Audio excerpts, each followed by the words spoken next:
ছাব্বিশে বিধানসভা ভোটের আগে বিজেপিতে একটি বড়সড় ধাক্কা খেল। কেননা যে মেদিনীপুরের জেলা সম্পাদক, জেলা কমিটির সদস্য চন্দন মণ্ডল তৃণমূলে যোগদান করেছে। তো দেখুন, এই ব্যাপারে কিছু বলার অবশ্যই আছে। মেদিনীপুর আপনারা জানেন শুভেন্দুর একটা গড়, কিন্তু এইখানেই এই বিধানসভা কিন্তু শুভেন্দুর কাছে একটা বড়সড় চ্যালেঞ্জ। কেননা শুভেন্দুর অধিকারী যে একটা জানেন যে একটা চ্যালেঞ্জ বিরোধী নেতা হিসাবে, সেই চ্যালেঞ্জকে কিন্তু এবারে আরও বেশি জোরদার করার জন্য অভিষেক বন্দ্যোপাধ্যায় সেবা সরাই যে প্রকল্প সেটা কিন্তু অলরেডি নন্দীগ্রামে চালু করেছে। এবং অভিষেক বন্দ্যোপাধ্যায় কিন্তু অনেক ভালো ভালো কাজ করছেন ওখানে।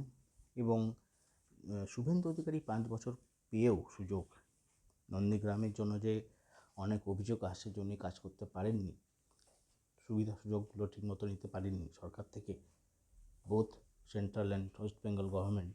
তো এটার বিষয়ে কোথাও না কোথাও নেগেটিভ একটা ভূমিকা কিন্তু শুভেন্দু অধিকারীর উপর পড়বে। এবং নন্দীগ্রাম কিন্তু এবারে তৃণমূলের দখলে আসতে পারে।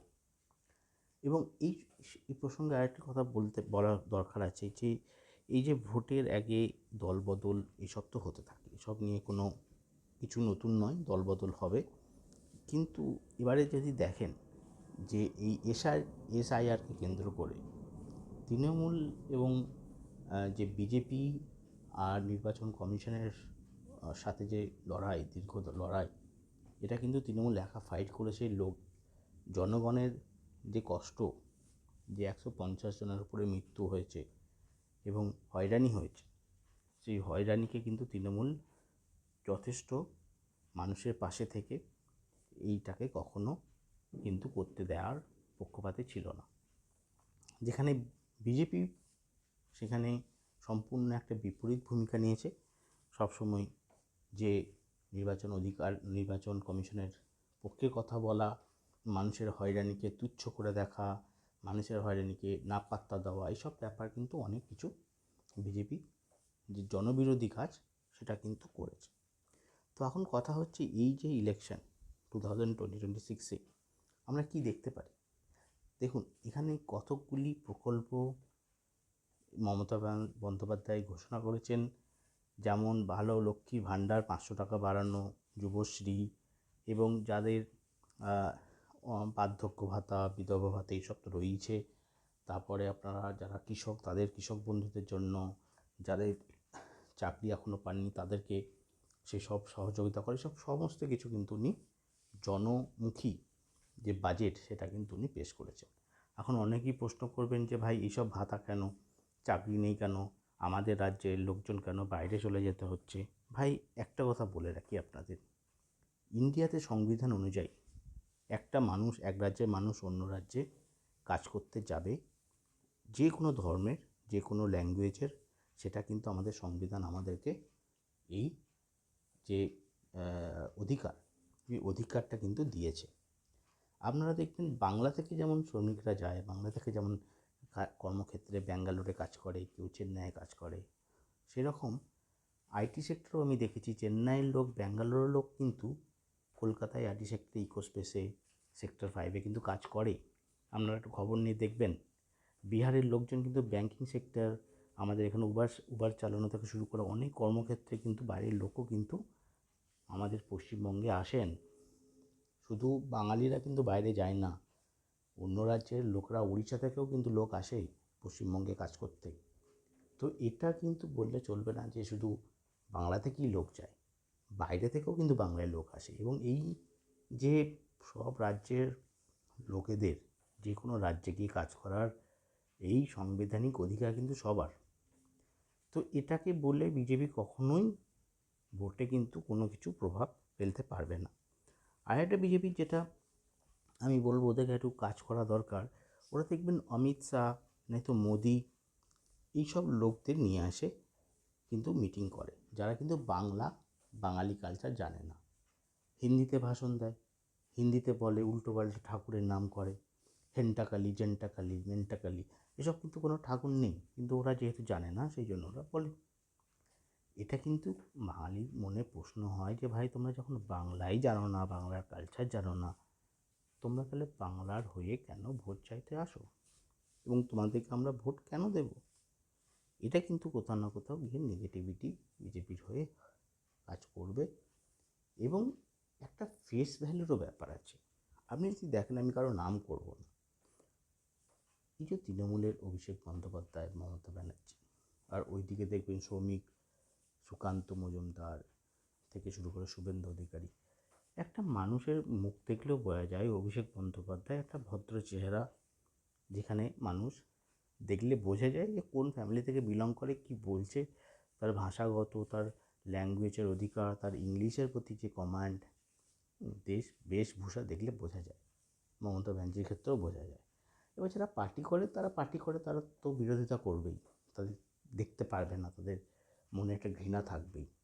কিন্তু আপনি যদি বিচার করেন একজন সাধারণ মানুষ হয়ে, শুভেন্দু অধিকারের মুখ, অভিষেক ব্যানার্জির মুখ দেখে কাকে ভালো লাগবে আপনার? কার মনে হয় যে চেহারাটা একটু ভদ্রস্থ? মমতা ব্যানার্জি যে ফাইটগুলো করছেন সুপ্রিম কোর্টে গিয়ে, সাধারণ মানুষের যে হয়রানি হচ্ছে তার বিরুদ্ধে, এইরকম ফাইট তো গোটা দেশ আমাদের দেখেনি স্বাধীনতার পরে। একজন মহিলা হয়ে, উনি কিন্তু একজন লয়ার, মমতা ব্যানার্জি একজন লয়ারও বটে। এবং দেখবেন বিভিন্ন রাজ্যে যে পলিটিক্যাল নেতাদের নামে, যেমন আহমেদাবাদে নরেন্দ্র মোদী স্টেডিয়াম, চেন্নাইয়ে অমুক স্টেডিয়াম, গুজরাটে অমুক স্টেডিয়াম, সব বিজেপির নেতাদের নামে আছে, উড়িষ্যাতে আছে। আমাদের কিন্তু পশ্চিমবঙ্গে এখনও মমতা ব্যানার্জি বা দিদির নামে কোনো সেরকম স্টেডিয়াম হয়নি। কারণ উনি সব হয়তো পছন্দ করেন না, হয়তো ভবিষ্যতে হবে।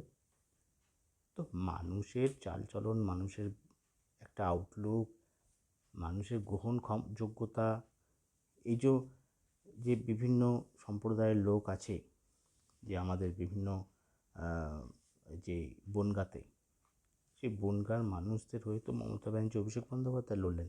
শান্তনু মুখার্জি তো আসেননি, উনি তো ছেড়ে দিয়েছেন নির্বাচন কমিশনের হাতে, যে ওরা যা করবে তাই। তাহলে মতুয়ারা যাবে কোথায়? যে মতুয়াদের যে ভরসার ব্যাপারটা আছে, সেটা তো মমতা ব্যানার্জি আলটিমেটলি দেখলেন এবং দেখছেন। অভিষেক বন্দ্যোপাধ্যায় দৌড়ে গেছেন, ছুটে গেছেন। যে এইসব ব্যাপার কিন্তু ভোট ব্যাঙ্কে ভাই প্রভাব পড়বেই, ইম্প্যাক্ট হবেই। আর যারা লেখালেখি করেন সোশ্যাল মাধ্যমে, যারা অনেক কিছুই করেন, তারা কখনোই ভোট দিতে যান না, ভোট ব্যাঙ্কে তাদের কোনো প্রভাব নেই। আর এই হুমায়ুন কবির বলুন, এইসব আজে বাজে ছোটো ছোটো যেসব লোকজন আসে, তারা হাওয়া হয়ে যাবে, তাদের কোনো ভ্যালুই নেই। কিন্তু মুসলিম সমাজ জানে মমতা ব্যানার্জি একমাত্র ভরসা, মমতা ব্যানার্জি তাদের পাশে আছে এবং মমতা ব্যানার্জি তাদের পাশে থাকবে।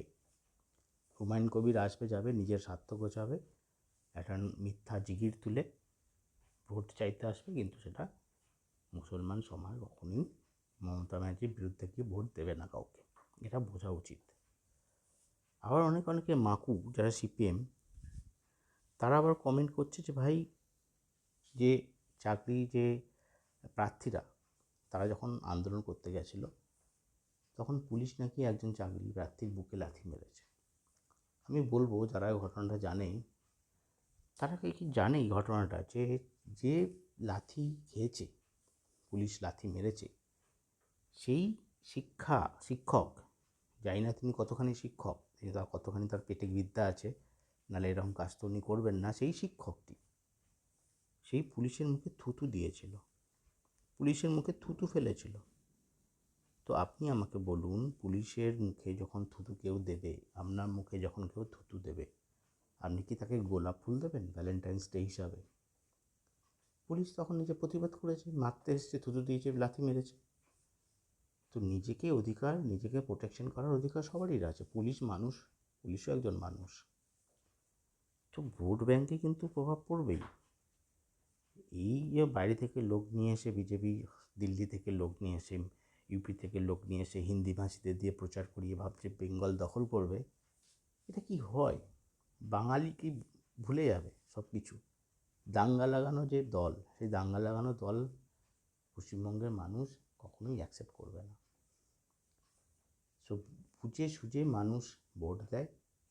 মানুষের এই যে যতই ভাতা বলুক, এটা তো আলটিমেটলি সবারই পকেটে একটা কাজ করছে, হেল্প হবে। চাকরি যারা পাবে তারা পাবে, যারা কর্ম করতে ভালোবাসে, যারা হার্ড ওয়ার্কিং, তাদের চাকরি বাধা তো কিছু নেই, অনেকেই পাচ্ছে, অনেকে চাকরি পাচ্ছে, অনেক চাকরি করছে, বাইরে যাচ্ছে, বাইরের লোকও এখানে আসছে। এসব তো চলতেই থাকবে। এইসব ফালতু কথা বলে বিজেপি কখনো ভোট পাবে না। ধর্মের ভিত্তিতে ভোট বিজেপি পাবে না, জিতবে না। আপনাদের মতামত অবশ্যই শেয়ার করবেন। ভিডিওটি ভালো লাগলে চ্যানেলটি সাবস্ক্রাইব করবেন এবং এরকম ভিডিও আমি এবার থেকে কন্টিনিউ পোস্ট করব। আপনারা যদি সাপোর্ট করেন, এনকারেজ করেন, তবেই আমি ভিডিও পোস্ট করতে উৎসাহিত হব। দেখতে থাকবেন বন্ধুরা। ধন্যবাদ।